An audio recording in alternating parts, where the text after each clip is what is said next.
Vai começar mais uma entrevista do Espiritismo BH. Esperamos que você goste.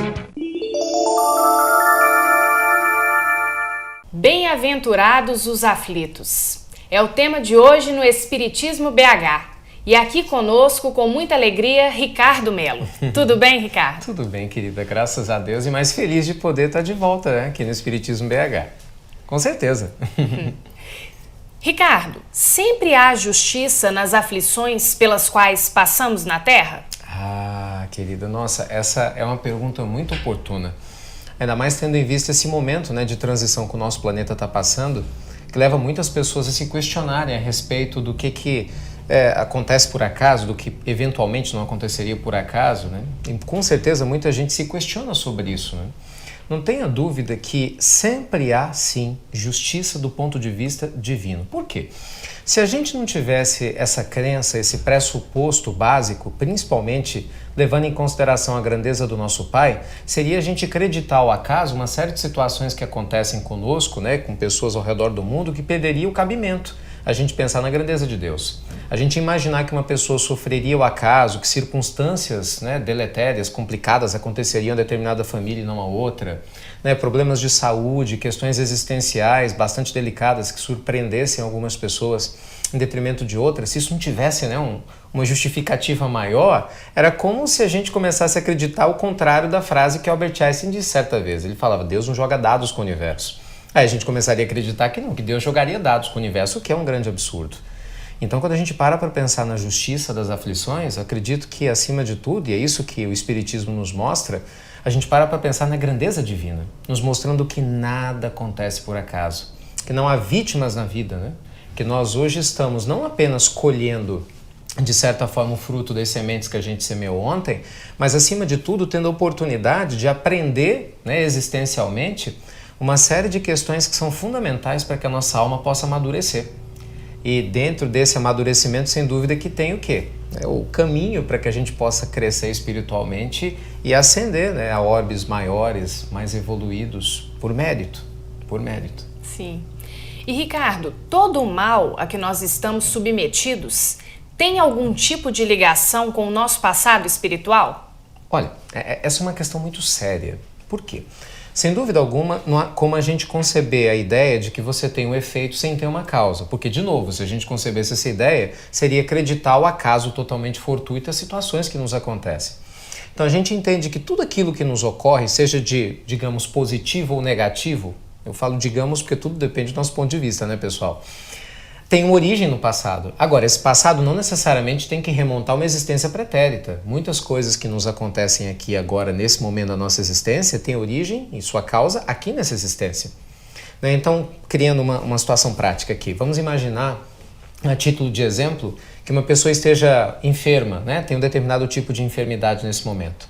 Então, a gênese dessa enfermidade, dependendo da gravidade ou da estrutura na qual ela se manifesta, ela, claro, pode ter sido gerada, né, lá no seu princípio, numa existência anterior e até ultra anterior. E nesse momento, por uma questão existencial, né, pelo mundo maior entender que há uma necessidade e até a possibilidade desse ser que a gente está criando aqui, né, ter condições de aprender e de resgatar essa questão, ela se manifeste. Mas, por sua vez, a gente não pode esquecer que muitas enfermidades que a gente tem hoje, do ponto de vista físico, espiritual e emocional também, são criados nessa existência. De repente, uma má alimentação, uma vida sedentária, maus hábitos, né, contato com drogas, seja lícitas ou seja ilícitas, que de repente vão estar lesando o nosso corpo físico, né, de uma maneira clara, e a gente sente o efeito imediatamente. Então, o que eu acho que é muito importante, e os espíritos amigos sempre fazem questão de deixar isso claro para nós, é que a gente desenvolva consciência, né, consciência de quem nós estamos sendo hoje. Se a gente for lembrar Leon Denis, né, um dos gigantes, né, da codificação espírita contemporânea de Kardec, no Problema do Ser, do Destino e da Dor, Denis nos fala sobre a importância da gente ter a consciência do poder da nossa vontade, principalmente para poder lidar com a dor. Então, nesse contexto, ele fala na última parte do livro, aliás, eu acho que de uma maneira extraordinária, né, que aquele que enxerga na dor não só uma amiga, mas sim uma grande professora, literalmente perguntando para essa dor, o que essa dor quer me dizer? O que eu tenho a aprender com essa situação difícil? E abre o coração, sabe? Abre a mente de verdade para receber essa resposta. essa pessoa se liberta. Por quê? Porque a gente passa a ter uma visão diferenciada, um relacionamento diferenciado com essas aflições que nos surpreendem no dia a dia. Que é diferente, às vezes, do que acontece quando as pessoas, o nosso coração se enche de revolta. Porque o que acontece? Do ponto de vista existencial, é um grande looping, né? Porque se nada acontece por acaso, vamos imaginar o seguinte, eu gero uma causa, seja qual for, essa causa gera um efeito. Esse efeito, ele precisa ser trabalhado. Então, se esse efeito é trabalhado, eu vivencio ele com raiva, com rancor ou com revolta, o que acontece? Eu estou reforçando esse efeito e vai gerar uma nova causa negativa que vai gerar um efeito negativo. Então, você gera o quê? Um processo desencadeado, né? Uma cadeia não virtuosa, né? Uma cadeia defeituosa aí de causa e consequência.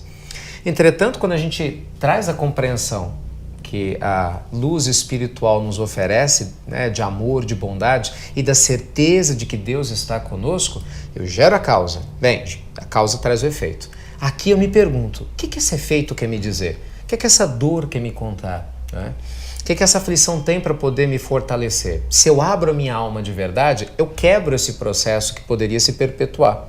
E eu passo o quê? A eliminar exatamente a causa que deu a origem. Por quê? Porque eu me educo. Então o que o Espiritismo faz, aliás, de uma maneira extraordinária, nunca é demais lembrar, é nos trazer lucidez. É mostrar para as nossas consciências que nós somos os algozes ou os artífices da nossa vida, né? Quer dizer, a gente constrói a nossa existência. E é importante a gente ter essa ideia, porque devia ser muito ruim, Rosa. Já pensou você imaginar que as coisas acontecem à sua revelia, né? Imagina, eu não poder fazer nada para poder me melhorar? E não. A justiça divina mostra para a gente isso, que nós temos a capacidade pelos nossos esforços, de uma maneira dedicada, de uma maneira justa, honesta, digna, apesar das dificuldades que cada um de nós tem, de caminhar. Na fala de Emmanuel, né? Seja um milímetrozinho que seja por dia, mas de caminhar. Na certeza de que nós estamos hoje gerando novas causas saudáveis para termos efeitos saudáveis. Então sim, respondendo objetivamente a sua pergunta, a gente vai ao passado para poder compreender o que nos acontece hoje? Sim, mas não necessariamente é um passado muito distante. Esse passado pode ser muito recente. E cabe a cada um de nós refletir, né? O que nós podemos fazer a partir de agora para impedir que a gente continue semeando mais dificuldades, mais problemas para ter novas aflições que são desnecessárias. E qual a racionalidade do chamado esquecimento do passado? E como que nós podemos nos valer dessa determinação divina de forma favorável ou desfavorável a nós mesmos? Qual a razão? Amor. Sem dúvida alguma, amor. Olha, eu sei que é chover no molhado, né? É um exemplo comum que a gente sempre ouve quando a gente está nas palestras espíritas, nos estudos, mas é um exemplo verdadeiro. Você já imaginou que situação complicada seria? A gente se recordar plenamente do nosso passado. Vamos pegar os exemplos mais básicos que a gente ouve sempre, né? Nossa família. E de repente você olhar para o pai, para a mãe, ou para o irmão, para o sobrinho, para a sobrinha, para as pessoas, para o cônjuge, e identificar coisas que aconteceram no passado, que mesmo que não sejam mais perenes, elas não sejam mais verdadeiras, não valham para hoje, que a gente tenha mudado, mas que gerariam um constrangimento profundo. Até porque a gente sabe que muitas dessas situações do passado foram muito complicadas, muito complicadas. Então a bênção do esquecimento nos mostra o amor de Deus por nós, nos dando o direito de fechar um ciclo para começar outro. É que nem a vida, né? Aliás, é engraçado isso, porque o DNA divino está em todas as áreas da vida, só a gente quer enxergar. E a natureza nos mostra como um grande laboratório existencial essa presença do DNA de Deus. Você vê as estações do ano, são cíclicas, né? Primavera, verão, outono e inverno. Bem, eu já visto, faço um comentário que nem sempre hoje a gente veja mais as estações do jeito que via antes, mas é um ciclo, né? Uma estação tem que se fechar para que outra possa se abrir. Você vê o dia e a noite, é um ciclo. Até o universo no seu movimento de contração, ele tem lá contração e repulsão, ele vai lá criando esse processo de ir e vir, que é o embasamento da teoria do Big Bang, mostra o quê? Um ciclo. Você vê nossa respiração. Eu inspiro, eu solto. É um ciclo. A circulação sanguínea é um ciclo. O coração bombeando é um ciclo. Onde é que eu quero chegar? Se a gente não compreende que os ciclos fazem parte da nossa vida, a gente começa a se apegar aos ciclos. A gente começa a se apegar a determinadas circunstâncias, esquecendo que elas são cíclicas. E aí nasce boa parte da dor existencial que a gente vivencia, né? O apego. Apego às coisas, apego às pessoas, apego à velha forma de ser, à ideia antiga que a gente acredita que as coisas deveriam ser. Então, no meio desse processo, infelizmente, a gente acaba se perdendo muito. Então, quando o Senhor da vida nos permite, né, que a gente possa retornar a um corpo de carne e a gente possa fechar existencialmente aquele ciclo, ainda que as consequências desse ciclo elas reverberem no presente, mas pelo menos a gente tem o quê? Uma condição psíquica, existencial de recomeçar. Isso é fantástico, porque nos dá uma chance em igualdade de condições para que a gente possa reconstruir a nossa vida. Isso é maravilhoso, isso é maravilhoso. Agora, quando você me pergunta sobre as repercussões que isso traz no dia a dia da gente, né? Bem, vai depender muito de cada um, né? Como tudo na vida. Vou te dar um exemplo. Não faz muito tempo, uma pessoa me procurou para me perguntar sobre regressão, que é uma curiosidade que muitas pessoas têm. O que eu fui na minha vida passada? Aliás, não custa nada lembrar que, é engraçado, ninguém nunca foi lavador de chão, ninguém nunca foi faxineiro. Você não encontra um serviçal, né? Você não encontra nenhuma pessoa chegando e falando assim pra você: nossa, descobri que eu fui na minha vida passada, fui um serviçal lá no Antigo Egito. Todo mundo foi sacerdote, foi general romano, foi alguma coisa assim. Haja general e haja sacerdote, né? Haja imperador. Mas enfim, há um desejo grande das pessoas de saber do passado, e normalmente quem tem esse desejo são pessoas que não conhecem ainda a ciência espiritual a fundo, por uma questão de lógica. Com a exceção devida, e vamos deixar isso bem realçado, devida, de alguns casos em que a terapia de vidas passadas, bem orientada por um profissional adequado, normalmente é um psiquiatra, um psicanalista que tem uma especialização nisso, e se tiver um conhecimento espírita, melhor ainda, que possa conduzir a fim de trabalhar a pessoa para se libertar de determinadas fobias, mas aí você está dentro de um tratamento, não é uma mera curiosidade. Então, com essa exceção bem resguardada, a gente corre um grave risco em poder buscar com as próprias mãos no passado por mera curiosidade. Por quê? Porque a gente não sabe o que vai encontrar. Primeiro que ninguém garante que aquilo que você acha que é o seu passado é o seu passado. Começa por aí, né? Porque a gente pode projetar muitas coisas do nosso inconsciente e começar a acreditar nelas como se elas fossem reais. E esse é um problema muito sério. Segundo, que se fosse saudável, que o nosso passado viesse à tona, ele viria naturalmente. E a espiritualidade é muito clara quanto a isso, como acontece com muitas pessoas, que muitas vezes sonham, têm reminiscências, é um processo natural.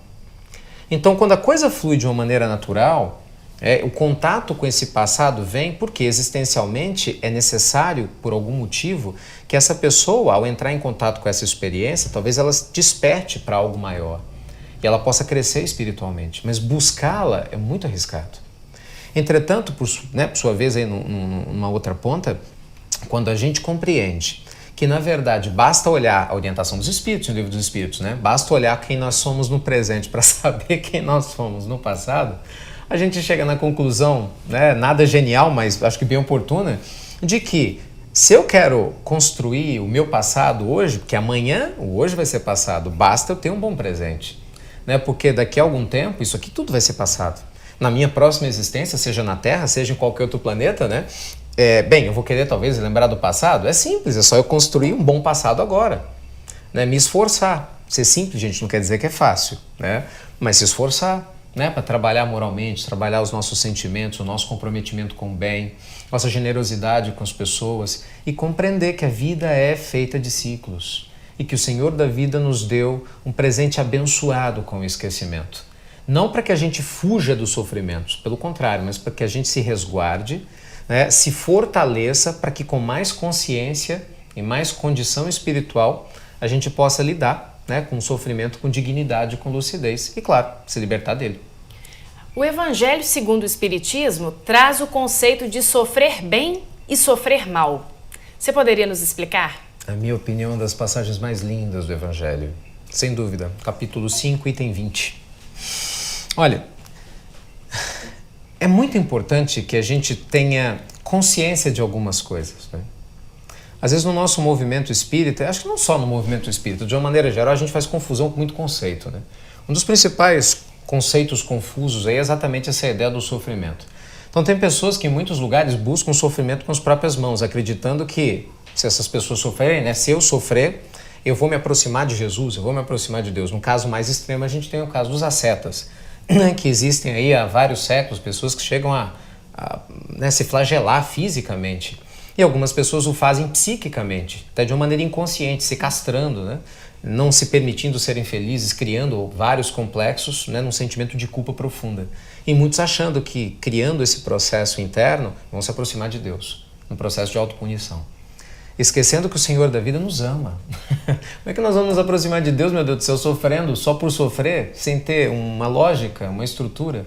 Então Kardec é extraordinário, porque quando a gente lê o Bem e o Mal Sofrer, a gente vê a intervenção do Espírito de Verdade, a gente observa uma colocação muito clara, né?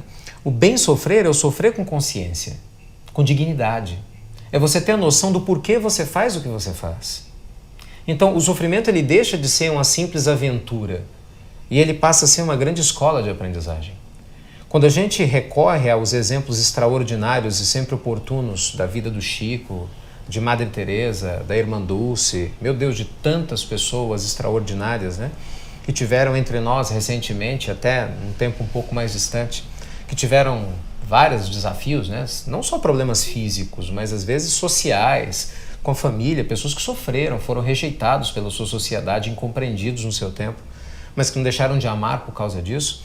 A gente vai observar o que? O bem sofrer nessas pessoas que utilizaram desse sofrimento para crescer. Como? Se aperfeiçoando, não criando mágoas, não criando rancores. Por quê? Porque essas pessoas entendem o porquê de estarem sofrendo. Tem uma expressão no Evangelho que é interessante, Kardec utiliza. É muito difícil você querer que um soldado vá para uma guerra sem que ele tenha noção exata do porquê que ele está indo para a guerra. Então, assim, na analogia, qual que é a ideia? Quando a gente entende o porquê dos nossos sofrimentos, a gente passa a compreender com mais naturalidade a chance que a gente tem de crescer espiritualmente. No mal sofrer, a gente tem a revolta. E a revolta é fruto da inconsciência, né? A revolta é fruto daquela ideia de que a gente é vítima. Então, se eu sou vítima, há uma injustiça acontecendo comigo. É lógico que eu me coloco o contrário, eu me revolto. Por que eu estou doente e não meu vizinho? Por que desencarnou meu filho e não do vizinho? Né? Por que foi minha esposa, meu pai, seja lá quem for, minha mãe, e não do vizinho? Então, não há um desejo verdadeiro, por imaturidade espiritual ainda, de compreender o todo. É importante que a gente entenda que a espiritualidade não está pedindo para que a gente seja pedra de gelo, né? Insensibilidade, nunca foi isso. Não significa que a gente não sofre, que a gente não sente. Claro que sente. A diferença é que no bem sofrer, a gente sente com dignidade, né? Você passa pelo sofrimento, fazendo analogia semelhante a um motorista responsável que passa pelo nevoeiro. Ele pode ser um excelente motorista, mas se ele passa pelo nevoeiro, ele vai passar com cuidado, que é diferente do motorista inconsequente, irresponsável, que passa de qualquer jeito. Então, a gente recebe esse apelo e esse convite do mundo espiritual para não se deixar levar pela revolta, pela tristeza, pelo abatimento. Por quê? Porque nada acontece por acaso. Só que esse nada acontece por acaso, que virou um mantra, né, não significa que nós temos que sofrer pelo sofrer. É uma crítica que muitas pessoas tentam fazer ao Espiritismo, obviamente por desconhecerem completamente os postulados doutrinários, dizendo que o espírito ele gosta de sofrer. Já ouvi isso demais? Ah, não, porque no Espiritismo vocês apoiam o sofrimento. Não. No Espiritismo nós recebemos a lucidez do porquê do sofrimento, quando ele se faz necessário. Porque o Senhor da vida espera que nós caminhemos. A fala extraordinária, né? O amor cobre a multidão de pecados. Então, à medida que a gente vai amando, a gente vai eliminando as causas que geram sofrimentos, exatamente a partir do bem sofrer, naturalmente nasce um novo estado de consciência, né? E é engraçado porque até aquilo que para algumas pessoas é sofrer, para os outros acaba não sendo sofrimento, né? Você vê que interessante, pegando o exemplo do Chico. Muitas pessoas achavam um sofrimento extremo. Ele já velhinho, né, combalido pelas enfermidades, pelo peso do tempo, ter que ficar até 2 horas da manhã, 2h30, 3 horas da manhã recebendo as pessoas, como sempre fez, com todo carinho, com toda dificuldade. Sem dúvida alguma que fisicamente devia ser muito pesaroso, né? Mas existencialmente era um deleite. Por quê? Porque ele estava vivendo o amor ali. Tem uma fala do Adelino da Silveira, um dos biógrafos do Chico, assim, mas assim, emocionante a respeito disso. Diz ele que certa vez, isso lá em Uberaba, né? Ele tinha ficado com o Chico até lá, esses idos, às 2, 3 horas da manhã. E aí ele via que o Chico fazia um esforço hercúleo enorme, né? Para poder, chegava lá a pessoa, ele baixava, né? E beijava a mão das pessoas. E depois de terminar, aí o Adelino perguntou, mas Chico, você não precisa fazer isso. Tipo assim, tá todo mundo vendo a sua condição física, você não precisa se incomodar, porque é complicado, né? Ele chega e fala, Chico, por que você faz isso? Por que você se agacha, né? Para poder beijar a mão das pessoas? Aí ele vai e ouve a resposta: "Oh, meu filho, por que infelizmente eu não consigo me ajoelhar para beijar os pés deles?" Ai, ai. Então, assim, para muitas pessoas que não conseguem compreender o que é a consciência de um espírito que está se libertando, né, pode parecer uma apologia ao sofrimento. Para quem tem um mínimo de consciência do que significa o bem sofrer, é um convite à resignação e à presença da consciência e do amor cristãos, né, na nossa vida. Ricardo, só para reforçar, nós poderíamos dizer então que esse bem sofrer também é um bem sofrer com fé, né? Porque muitas pessoas exemplificam: eu tenho um vizinho, tenho um conhecido que é muito bom, tomando em conta essa encarnação apenas, né? Quando a gente não consegue identificar essas causas do sofrimento. Com certeza. Aliás, tudo que a gente faz com fé é extremamente muito mais positivo. A ciência já provou isso. De várias formas. Hoje não é mistério para ninguém que pacientes, por exemplo, que oram de uma maneira sistematizada, constante, eles têm um nível de melhora de tratamento, né, quando são submetidos a determinados tratamentos, muito mais rápido do que os pacientes que não têm nenhum tipo de fé.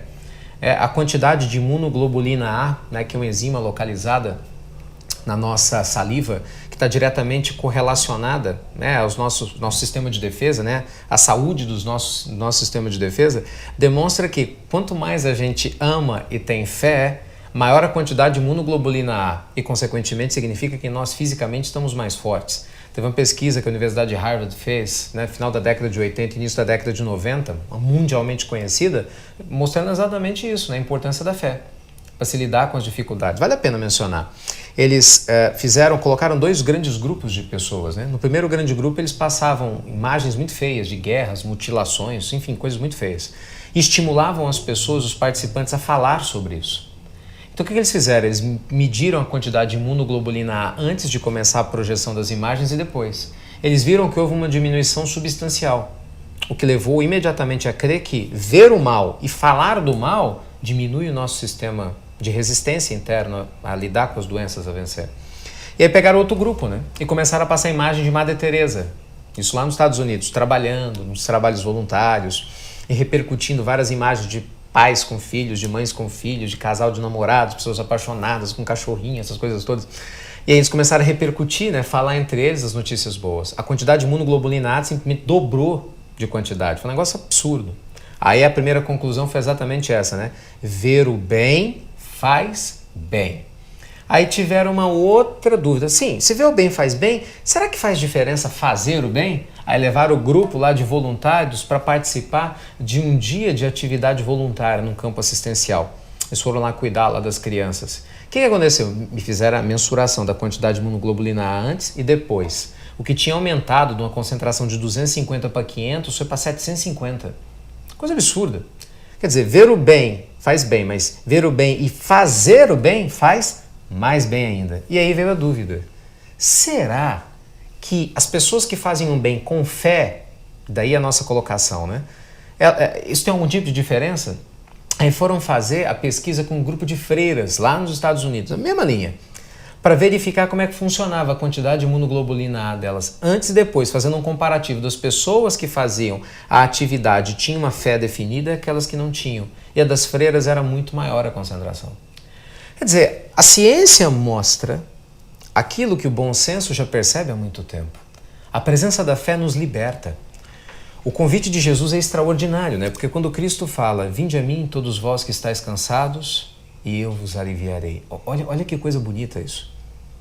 Vinde a mim, todos vós que estáis cansados, e eu vos aliviarei. Você vê que é interessante. Jesus, ele chama as pessoas que estão cansadas. Ele diz: "Vinde a mim". Né? Aprendei comigo que sou brando e humilde de coração. Jesus se coloca como exemplo, como guia, porque ele era o guia, ele é o nosso guia, né? E aí ele complementa dizendo que se a gente caminhasse com ele, tudo ia ser muito mais brando, muito mais suave. Porque assim era o seu fardo, assim era o jugo. É interessante porque, olha, Jesus não fala que ele iria pegar o jugo das pessoas e botar nas costas. Jesus não fala: "Olha, Ricardo, se você vir comigo que você está desesperado aí, cheio de problema, eu vou pegar seus problemas, botar nas minhas costas, você vai ficar leve". Não. Ele fala: "Eu te fortaleço. A sua fé em mim, no meu Pai, no nosso Pai, vai te fortalecer. Então suas costas vão ficar mais fortes". Então, consequentemente, você vai sentir menos o peso, mas o peso está lá. Por quê? Porque é a consequência da causa que eu gerei. Se ele tirasse, ele ia tirar de mim o direito de vivenciar a minha aprendizagem. Por isso que quem ama e tem o bem sofrer com fé, compreende e não se revolta. E não pede para tirar os problemas. Pede sim para ter sabedoria, paciência e amor para aprender com eles enquanto eles forem necessários. Então sim, a fé faz toda a diferença em todos os níveis que a gente puder imaginar. Jesus nos deu a expectativa de que os aflitos serão consolados. É imperativo a resignação diante do sofrimento? Olha, acho que não só é imperativo, como uma atitude de inteligência, de bom senso. Por quê? Quando se fala da resignação, né, que é essa capacidade da gente compreender o que nos acontece sem se revoltar, aprendendo com o que nos acontece na medida do possível com alegria, por mais difícil que seja a prova que a gente está passando, a gente está falando de um dos principais atributos das almas nobres, né? Então não há como nenhum de nós ascender espiritualmente sem desenvolver o poder de resignação. Você consegue imaginar, você que está nos assistindo agora, um espírito nobre que vai chiar, que vai reclamar por causa de qualquer probleminha? Não faz sentido, né? Então é óbvio que essa resignação é um atributo, é uma, nos dizeres atuais, uma competência, né, que a gente vai desenvolvendo enquanto a gente está em contato com o mundo de prova e expiação. Não tem como, porque isso é fundamental para a gente, é necessário. Nos liberta do nosso comodismo, nos liberta de uma série de tendências cristalizadas que a gente de repente vai trazendo de um ontem, que embora nós não lembremos, mas a gente assiste as consequências no hoje. Então, quando Jesus nos convida a refletir a respeito de como que os aflitos vão herdar o reino dos céus, ele está nos dizendo de uma maneira muito clara o quê? Meus filhos, vocês estão na terra. Olha, tá claro que vocês estão com dificuldade, porque não dá para estar na terra nesse momento e não estar com dificuldade. Mas não deixe que isso os abata. Não deixe que isso impeça vocês de continuarem a crescer, de continuarem a semear o bem. Não permita que as suas dores e os seus problemas existenciais de agora tapem a vossa visão do futuro. E essa esperança que Jesus nos trouxe é extraordinária. Jesus, Rosário, nos liberta de uma ignorância profunda, que é um medo do futuro. Olha, quando a gente pensa em sofrimento, não tem como a gente pensar em sofrimento no momento presente. Ninguém sofre no aqui e agora. É impossível. A gente só sofre quando nós estamos conectados com o passado ou com o futuro. Todo sofrimento ele tem que ter uma gênese e uma comparação.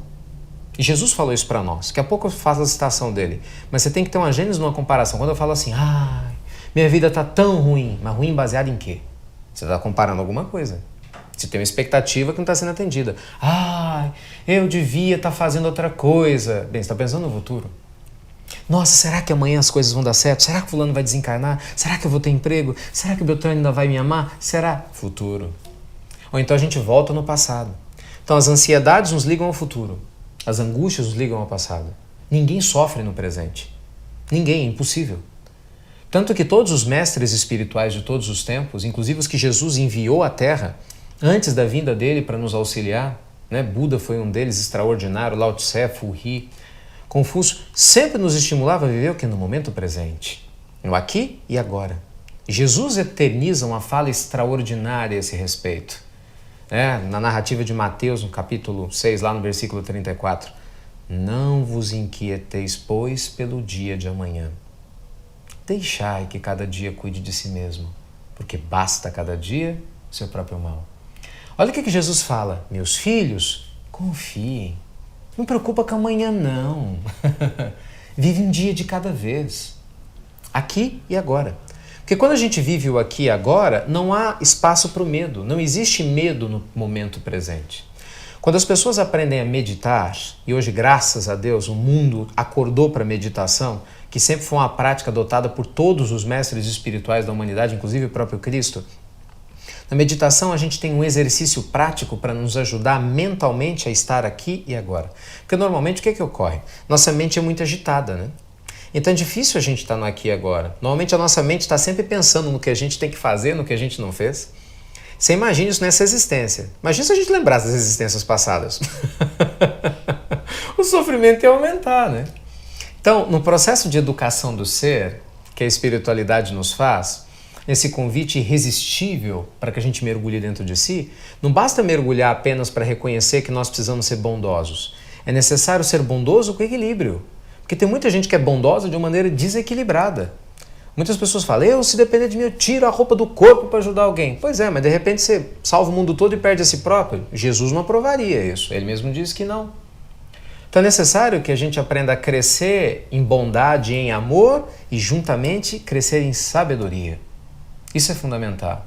É aquilo que Emmanuel disse ao Chico, né? Nós precisamos caminhar lá, bater as duas asas, né? O amor e a sabedoria, tem que ser os dois. Não basta ser só um, não basta ser só o outro, né? Você trabalha só a razão ou só a emoção? Só o amor ou só a sabedoria? Nós precisamos dos dois. Então, nesse contexto extraordinário de viver o bem-sofrer, da justiça das aflições, da gente estar no aqui e agora vivendo hoje, a gente vai se libertando do medo do amanhã. E ao mesmo tempo vai se libertando do que aconteceu no passado. Porque o que já foi, já foi. Paciência. Literalmente, águas passadas não movem moinho. E o que vai ser depende do que está acontecendo agora. Não é à toa que o momento se chama presente, né? Então esse é o nosso grande desafio. Aprender a viver o momento presente. E quem ama, quem não tem tempo para ficar pensando bobagem, porque é uma pessoa solidária, então obviamente não vai se sentir solitária, é uma pessoa que se dedica a ser o melhor possível, que é possível ser na sua família, no seu trabalho, no cuidado com a natureza, com os animais, independente se tem ou não tem dinheiro, independente da cor da pele, da sexualidade, do hemisfério do mundo em que mora, uma pessoa que se esforça para dar o melhor de si com amor, vai naturalmente vivendo o momento presente e vai sentindo o espírito da cristandade que nos liberta dessa dependência psíquica de séculos, milênios, vai saber Deus quanto tempo, de ficar preso ou no futuro ou no passado, o que só aumenta as nossas aflições. Ricardo, tem uma máxima no livro de Eclesiastes que nós gostaríamos que você explicasse. A felicidade não é deste mundo. Não é mesmo? E não é mesmo? Esse nosso mundo ele é tão relativo. Por que ele é relativo? Porque a gente vive num mundo de provas e expiações, esse é um ponto. Né? A gente vive num mundo dual. Né? O nosso mundo ele ainda é um mundo que trabalha muito com a dualidade, né? O quente e o frio, né? O dia e a noite, o certo e o errado. O que isso quer dizer? Quer dizer que a gente precisa ainda do dual para ter uma referência do que a gente precisa fazer de certo. Isso é típico de espírito imperfeito. Né? No mundo superior não há dualidade. Você tem apenas uma linha lateral única. Por quê? Porque não há necessidade do oposto negativo para a gente valorizar, né, o contra-oposto positivo. O que eu quero dizer? Muitas vezes hoje, para que uma pessoa ela seja, digamos, honesta, às vezes ela precisa passar pela experiência de alguém ter sido desonesta com ela sentir isso na pele. Muitas vezes, infelizmente, para que uma pessoa aprenda a respeitar afetivamente o outro, não raro ela necessita passar por experiências afetivas em que ela, né, sofre com maus tratos nessa área para aprender a não fazer isso com outra pessoa. Mas esse é o mundo dual. Então, nesse nosso mundo de provas e expiações, a dualidade faz parte. Então, mesmo almas nobres, generosas e positivas, enfim, estão sujeitas de uma maneira direta ou indireta a vivenciar uma série de experiências no mundo de provas e expiações que são características duais, né? São experiências difíceis para sua aprendizagem. E as almas nobres, inclusive, permitem-se aqui estar. Não raro pedem ao mundo superior para que está. A gente vê o exemplo clássico, né, divulgado por Emmanuel, da história de Alcione, ou Alcione, né, como alguns gostam de dizer, nos mostrando que mesmo no mundo dual, os espíritos mais nobres sofrem, passam por dificuldades, mas sabem como sofrer. Quando Jesus fala e nos promete um outro reino, quando nós observamos essa máxima do Eclesiastes, ele nos fala de um outro reino, o reino de Deus, ele pode ser vivido aqui e agora, mas não no mundo externo, no mundo interno. Uma pessoa que aprende a viver no momento presente, ela se liberta dos sofrimentos, ela se liberta do ego negativo, né? Do desejo de ser melhor do que A, do que B, do que C, de ser uma pessoa preconceituosa, porque se você não compara, você não tem preconceito. Se você não vive se comparando, querendo ser melhor do que ninguém, você passa a viver a sua divindade interna. Então o reino de Deus passa a ser vivido internamente, né? Por quê? Porque nesse espaço só há abundância para o amor, para a generosidade, que é a natureza humana. Meu Deus, se a gente veio do Pai, nós estamos voltando para Ele. Essa é a nossa natureza. A natureza humana não é sofrer, a natureza humana é ser feliz. Esse é o nosso destino, né? O destino existencial de todos nós. Então o sofrimento é um desvio de rota. Ou talvez seja exatamente, se não desvio, pelo menos o quê? As pedras dentro de uma rota, mas que tem um fim já determinado. Então a fala de que a felicidade não é nesse mundo é muito mais para nos dizer que nós não devemos criar expectativas de que o mundo compreenda isso, para que a gente comece a melhorar internamente. Nós precisamos construir internamente a nossa paz interior, tanto quanto seja possível, acreditando inclusive que muitas das desigualdades, das dores ou situações que a gente vivencia aqui vão nos levar espiritualmente a uma nova condição psíquica, emocional, afetiva, né, de sentimento, para que no mundo mais preparado, seja na Terra daqui a algum tempo, num mundo regenerador, seja num outro orbe, a gente tenha condições o quê? De colher os efeitos saudáveis das causas saudáveis que nós estamos gerando. Então é um convite para dizer, não desista. Olha, fica calmo, seu sacrifício não é em vão não. Porque é muito duro, imagina só, a pessoa de repente parar, passar por um monte de dor, de sofrimento, ela não acredita que há uma outra existência. Ela não crê na presença divina. Tem gente que é materialista que não crê nem que vai ter nada depois da morte. Então assim, a pessoa se desespera, porque não tem referência. Quer dizer, viver virou um acaso biológico, como para muitos teóricos da vida. É um acaso biológico e nada mais. O que é um absurdo, um grande contrassenso.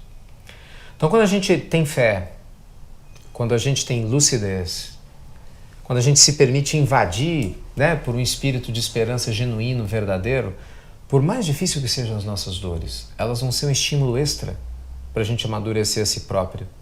Muitas vezes até para ser exemplo para outras pessoas que estão ao nosso redor, para saber como sofrer. Porque tem muita gente, sabe, Rosário, que não tem os nomes aí nos livros de história, que a gente não conhece porque não são pessoas famosas, mas que tem fé. E que sabem como sofrer. E são exemplos vivos para os seus filhos, para os seus netos, para os seus familiares. Né? E a espiritualidade está ali, porque são anônimos aos olhos dos homens, mas não são anônimos aos olhos de Deus. São inúmeras as pessoas com ideias suicidas, uma espécie de fuga dos problemas cruciais, né? Como é possível reconstruir esse tipo de sentimento de forma positiva? A questão do suicídio é um problema gravíssimo, de primeira grandeza, que precisa ser enfrentado de uma maneira muito objetiva. Para você ter ideia, segundo os dados da Organização Mundial da Saúde, a cada 30 segundos no mundo uma pessoa consegue cometer o suicídio. E para cada pessoa que consegue cometer o suicídio, 20 tentam e não conseguem. Então é um problema muito grave, muito grave. O que é o suicida? É exatamente isso. O suicida é um companheiro que ele acredita que esgotou as possibilidades existenciais. E ele ignora a presença de Deus dentro dele de verdade. Ele pode até falar de Deus, mas não sente Deus. Porque se sentisse Deus, nunca tiraria a própria vida, ou sequer tentaria tirar a própria vida. Então, nosso companheiro suicida, ou aquele que está tentando o suicídio, mais do que nunca, ele está dizendo à sociedade, à família, o seguinte: eu estou carente de Deus. E essa não é uma fala megalomaníaca religiosa. Não, é uma questão muito séria. Carente de Deus não é carente de religião, é carente de religiosidade. O que é religiosidade? É você viver a religião. Religião vem do latim religare, é a ligação do homem com Deus. A nossa vida só tem sentido se a gente estiver ligado ao Criador. Quando a gente se desconecta do Criador, a gente é semelhante a um galho que se desconecta da árvore. O galho ele só tem vida enquanto está conectado na árvore. Quando o galho cai, ele seca. Então, quando a gente se desconecta de Deus, embora Deus nunca se desconecte de nós, a gente tem a ilusão de que a gente está desconectado de Deus, a gente começa a secar. Daí o convite constante da espiritualidade para a gente fortalecer a nossa fé. Então, esses companheiros nossos que estão se entregando às aflições ignoram a presença de Deus, inclusive no meio deles, enquanto eles estão vivendo as aflições. Porque quando a gente consegue compreender que há a presença divina, por pior que seja o desastre pessoal, né, particular ou de uma maneira coletiva, e de que nós vamos ver a presença do Senhor da vida nas suas leis, na generosidade de nos conceder a vida, a oportunidade de recomeçar, por mais grave que seja, né, o acontecimento existencial, a gente nunca vai ter vontade de tirar a própria vida.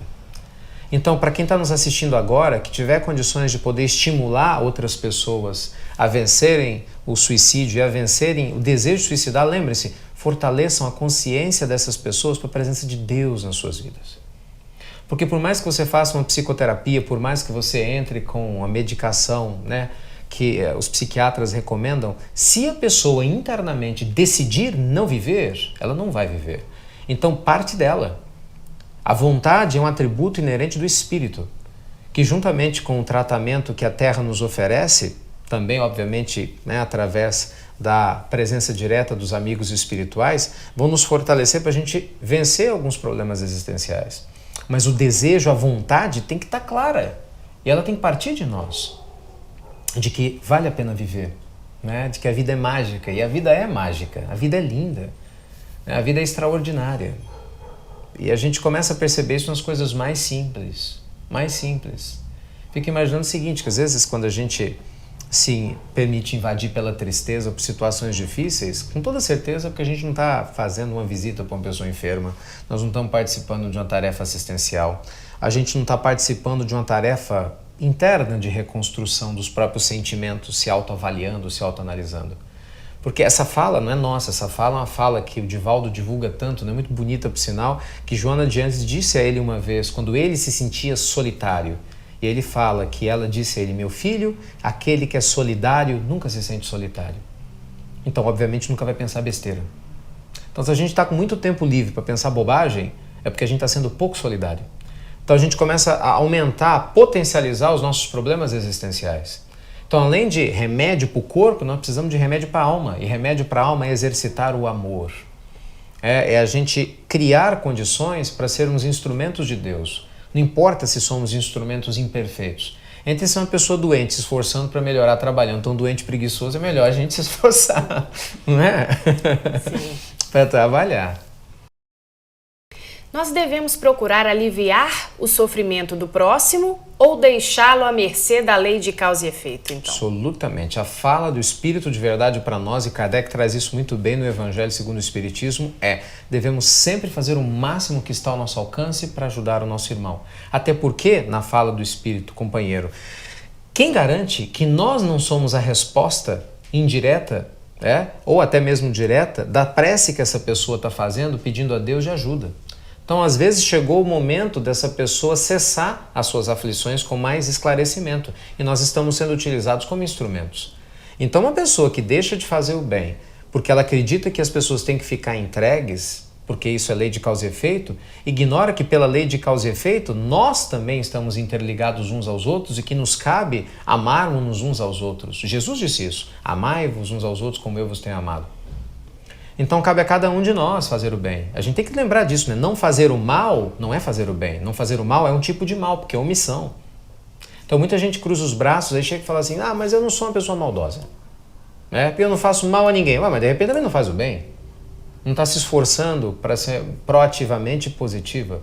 Imagina se o nosso anjo protetor fosse assim, se os espíritos amigos espirituais, espíritos guias fossem assim. Pensou? Você vai lá fazer uma prece. Meu amigo espiritual, me ajude a resolver esse problema. Mas de repente ele oraria, né? Vai olhar pra gente assim, não sei se eu tô com vontade de fazer o bem hoje não. Eu não vou te fazer o mal, né? Mas eu também não sei se eu tô com vontade de fazer o bem. Quer dizer, é uma situação que parece meio irônica, cômica, mas é real, 2 pesos, 2 medidas. Quer dizer, se a gente quer que os amigos espirituais nos façam bem, nós também precisamos fazer o bem. Então, construir uma linha proativa dentro desse caminho é fundamental para que a gente possa crescer espiritualmente, se aproximar de Deus, né?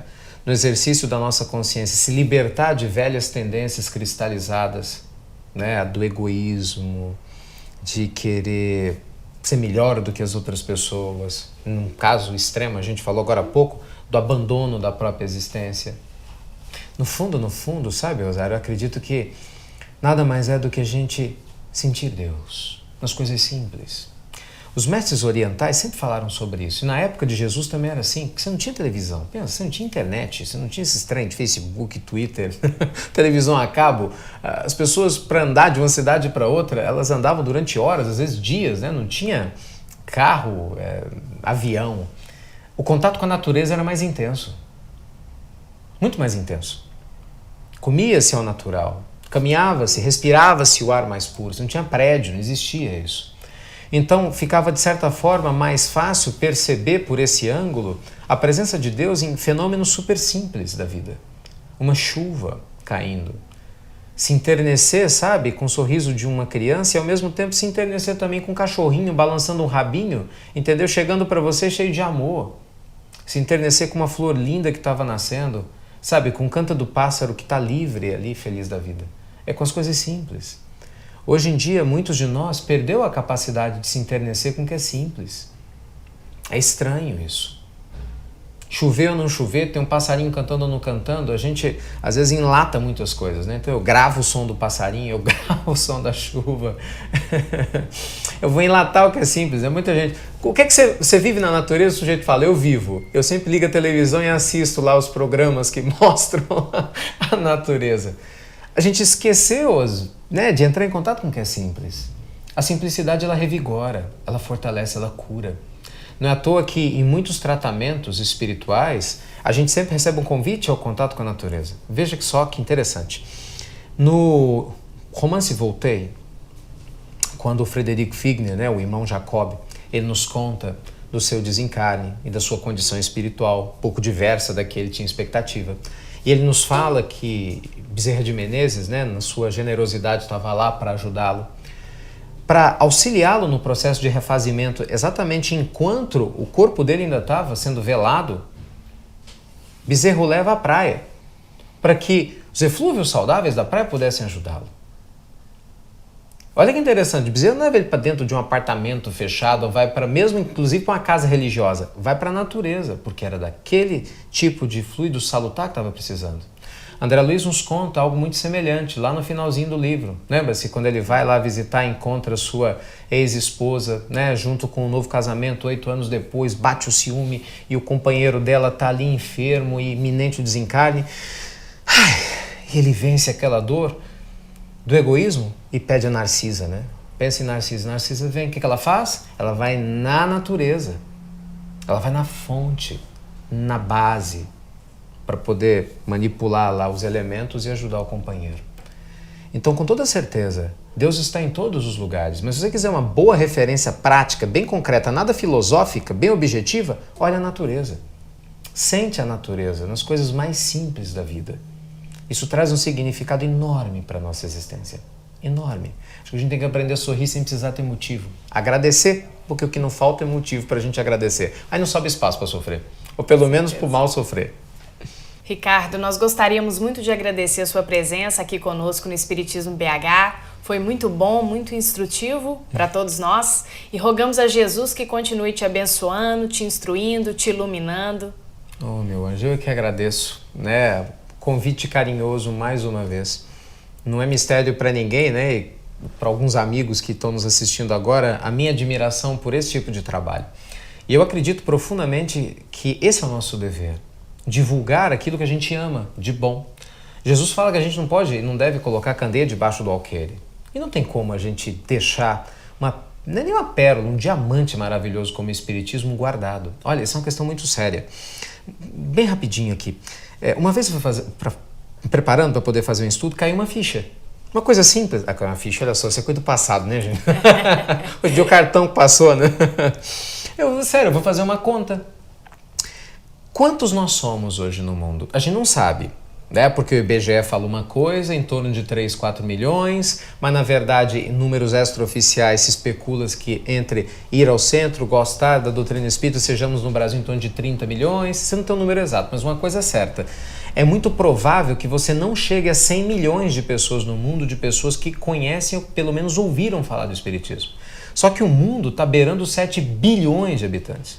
Na prática, isso quer dizer que nem 1,5% da humanidade encarnada hoje conhece o Espiritismo.